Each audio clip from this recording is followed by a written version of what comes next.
to introduce. Yeah, come really do more because football in Gambia dafa difficult. You don't want to am sa team to spend those millions and then agent joge from nowhere.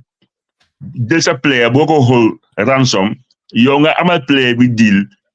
Player bi du mo def lolu xel nangu ko. Comme ñu koy all the players are under contract. Say again bi nga signal defal la dara. Xëy na dafa nekk just nit ku xees derbu wee nga am yaakaar ne tubaab la so mu ñëw xam nga di la wax ne man maay represent player X Y Z fekka waxul dëgga he is just a mediator amut licence club bi mu laa fay salary every month yaa ngi ko player ñu dem ba yow nga war a génna nga ne non maa ngi san ak player loolu baaxul tey Gambians yi it's about time ñu gëm yàlla they have to believe in God ba pare gëm ñi nga xam ne bi nga nekkee under the gutters ñoo fa nekkoon la gënal daala la encourage somebody from the outside dafa xool koo xam ne is signing kooku du ñëw Gambia mu jël koo xam ne mu ngi play in the lower league non dafa seet ñi nga xam ne they are among the good players in the league mu ñëw nax la xam nga indi la ay bagages sign contract and one thing tamit moo yaxa Gambia some of the parents are very ungrateful sa player sa doom dafa nekk si team yi jàngul nga xam ne since this couple of years team bi ñoo ko yaakaar support ñoo ko train nit jógee from nowhere ñëw sa kër waxaa yow ofal dara nga jël ko because yu bari mu ngi xew parents yi dañ si day involved because dañ is pure greed loolu baaxut so Real de Banjul is no warga team. Absolutely. Because of lu xew with one of our top players last season club bi dafa learn from that so the club bi dafa am pour change a lot of things going forward to avoid loolu xewaat because life noonu la da ngaa jàngee from li nga xam ne mooy xew in the past club bi du club bi caaxaan there is huge investment te Gambian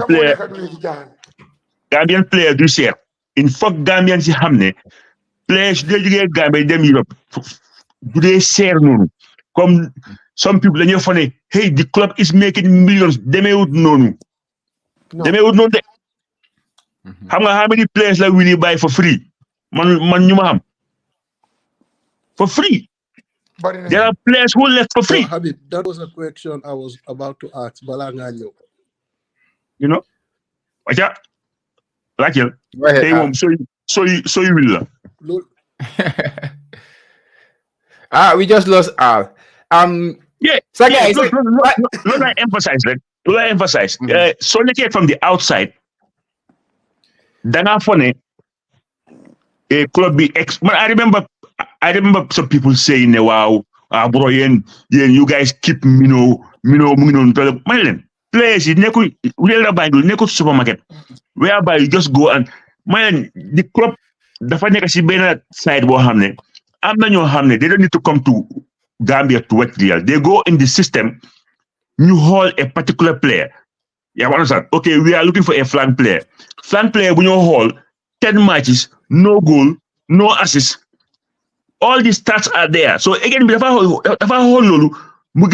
this player is not productive. But you as a fan in the Gambia, that player, I 5 minutes, you are happy. For you, he is the best because he is dribbling players. But again, the whole how many players are lap, hold the end product. So you as a Gambian, flank player is the best in the league. But the numbers tell you, I'm not a better player.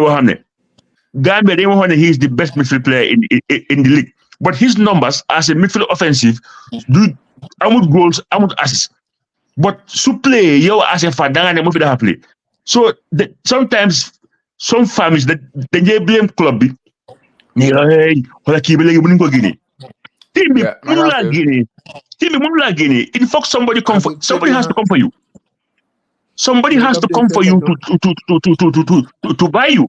So club, I'm interest in that part more than okay. Again, so you kumbugala module. So by hell, in the past years, guys from Estonia, they came to Gambia for 2 weeks. They train the team by themselves and they choose the players they want. am nañu jógee woon Denmark tamit they came ñoom ñoo xool team bi ñoo trade team bi they took who they want.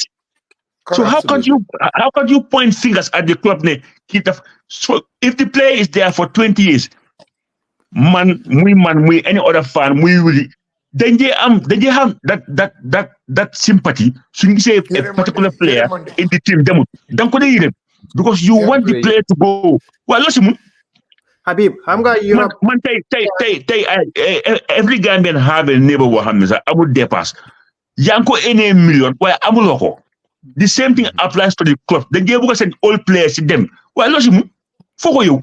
One thing people need to know also in Europe, so we get your players, they will tell you that we want to have somebody come here to find you new groom ko. So they are looking at 18 years, 19, 20 with potential. 20 sasoko amenga them, you are very lucky. 21, you are very lucky. So they are looking at, let's say 17, 18. Hamga 17 don't want them outside, but 18, 19 with potential to grow and fit into their system because they will be able to mold you into their system. So they believe that like 22, 23 is going to be difficult when you mold. Typical example, Moy Yankuba Minte. Yankuba Minte went to Denmark 3 to 4 or 5 times. He was prepared to play in that league. Hey, them. They go 1 month, 2 months, 1 month. Then go prepare for the league. More time, boom, they may see league be explode because Fekana, the acclimatized, but he was ready. ñoom Moussa Baro xëyuñ dem dañ dem dëkk fa Italy ñu defar leen they were prepared you understand but some fans ak some players are very ungrateful dangaa dem si Campeh bi naan dañ maa fay buuj maa jaay te yow xam nga ne yow sa number si for example Intelsat is a big platform. I had a friend who works there. He's a Egyptian. Real dafa record all the matches. They will put all the stats. So if again is looking for a white player, you get like you hold some number see. It's not good enough. Every club wants to sell players, but for the team is like a supermarket. They don't know. And like I said, so many players club plan by the whole club is zero. I mean, Balama Manyo, the family like really on that instant. I'm sorry. Really, because man, I've realized that you sell so many players as a club. Are there instances you can buy player for free just to help the player and hoping that on his future moves that the club will make money? Because the problem is what I've come to notice, a lot of people then feel like a Gambian player can leave Gambia and you can sell him for 2 million, 3 million pounds or 2 million pounds because it's not realistic. We are not in a professional league. In that instance, you definitely dal and what that more than a position in club and yet make executive club. Definitely a lot of times I'm not player you but you have we let them go. I'm not player but right now he's a big player in the club. Yaga na sun club. ñu ko defaral visa pour mu dem for free. Laajte wuñ dara. We are not expecting anything. We let him go for free. There is a player bu yàggu tam jóge na fi mu am a club in Morocco. A top striker in the league could don't play in Europe. Mu ne dafa am club bu ko buga pare wu ñoo fay dara ma ne ko suma raka the doors are open you can go. Momodu Bojang, I will tell you. It's not a hidden secret. I'm not player I mean we will help them, of course. I'm not you they fair a ticket when you them.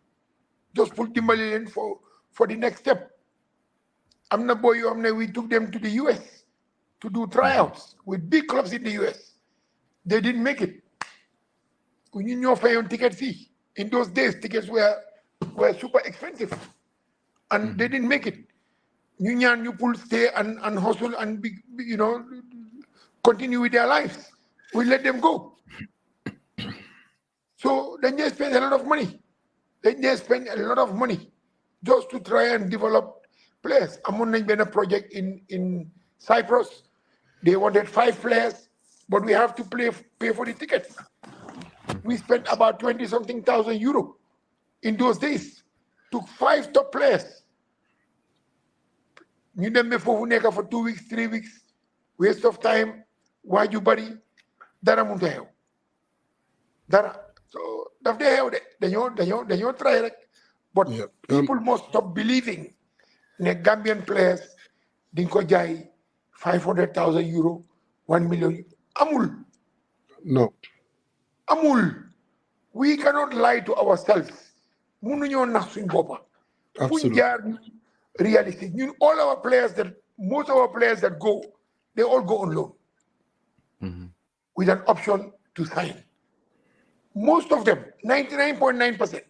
Wow. No club wants to take a player, take you to player be in Europe.